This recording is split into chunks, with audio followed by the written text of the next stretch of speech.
Well, hello, and welcome to Growing Deeper Daily with Gateway Church.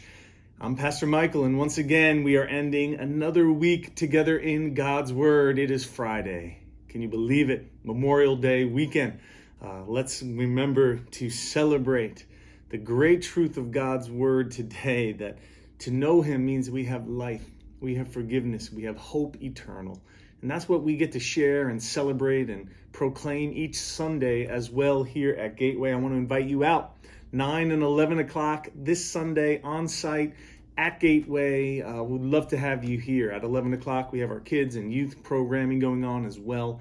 You could always see it on our Facebook or YouTube channels as well, live streamed 9 and 11 o'clock. I hope you get an opportunity to get with us in worship this coming Sunday at Gateway. But today we're closing our look into the book of Isaiah. We've spent the last several weeks talking about this great prophet. Yahweh is salvation. Isaiah speaking in the 8th century to a nation of Israel about to experience consequences of falling away in allegiance to other gods.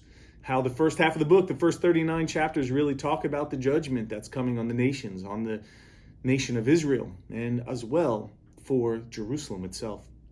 But chapter 40 through the end of the book, there is this great call for comfort and hope that even though they are experiencing the just rewards and reaping the rewards of their sinful choices in judgment, that God always makes a way back, and that He sends a servant to complete the mission, and then He commissions the servants to go forth and experience the blessings in the power of the Lord. And in chapter 66, we see the inheritance of God's kingdom. Ultimately, the hope that Isaiah is pushing towards, really the hope that all the scriptures are pushing towards. Look at the end of Revelation. The last picture is of a new heaven and a new earth. This is the biblical narrative of creation, fall, redemption, and new creation, that God will one day make all things right. Remember that theme, that the hope of the gospel, the hope of God's work in time and in history is that one day He will make all things right like they were in the beginning. And that is what we long for and look for and seek to embody in how we live and act and speak today. Isaiah 66 verse 2, it talks about the type of men and women that will inherit it. It says, "But this is the one to whom I will look, he who is humble and contrite in spirit and trembles at my word."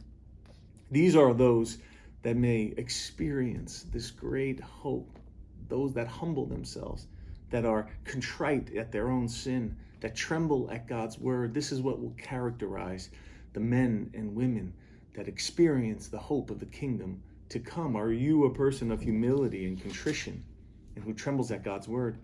But today, as well as we close, I wanted you to see the full-orbed perspective that Isaiah brings.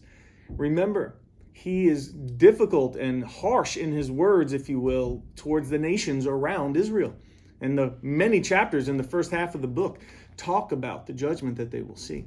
But there is hope for the nations. See, God's concern is for all people. He was working through the nation of Israel so that they might be a light to the nations around them. God's hope is that all people might come to know and experience His love, that there is a kingdom for all. Ultimately, we know in the fulfillment of Jesus that He has died to break down any dividing walls that we might have ethnically and nationally and any other way in our life and in our world, so that all people may come to know and follow Him. God's hope is for all people. And in chapter 66, verse 18, it says, "For I know their works and their thoughts, and the time is coming to gather all nations and tongues, and they shall come and see my glory.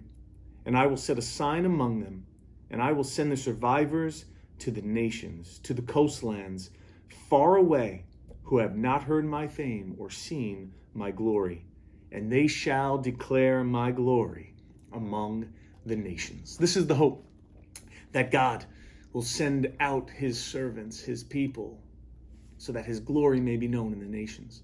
That God will one day come to rule and reign in heaven, on earth as it is in heaven, in such a way that all people may come to know Him and follow Him, and that they may glorify Him. You know, there's a theologian and pastor named John Piper, and from the Reformed tradition, and he talks about the idea that worship exists, missions exists because worship doesn't. In other words, The work of bringing the gospel is imperative for the church because not all nations yet, not all peoples worship God.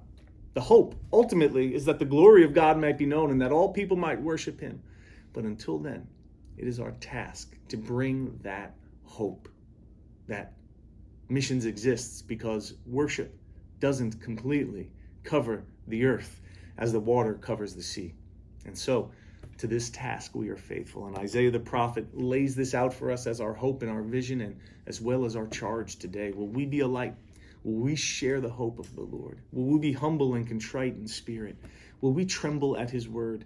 And will we tell others of the glory that comes from knowing and following the Lord? Verse 22 says, "For as the new heavens and the new earth that I shall make shall remain before me, so shall your offspring and your name remain.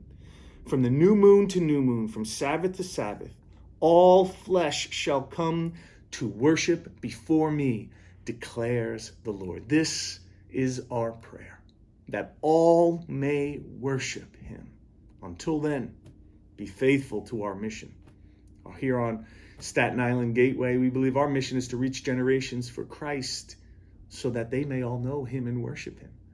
And so too, wherever he has placed you in this world, be faithful, because there's a time coming, the kingdom to come, a new heaven and a new earth, when we will see his glory and experience his presence forever. Isaiah the prophet comes with some tough, harsh words, but always guides us towards hope, towards the servant who makes a way and offers forgiveness, and towards the purpose that we have to be a part of his great work in this world.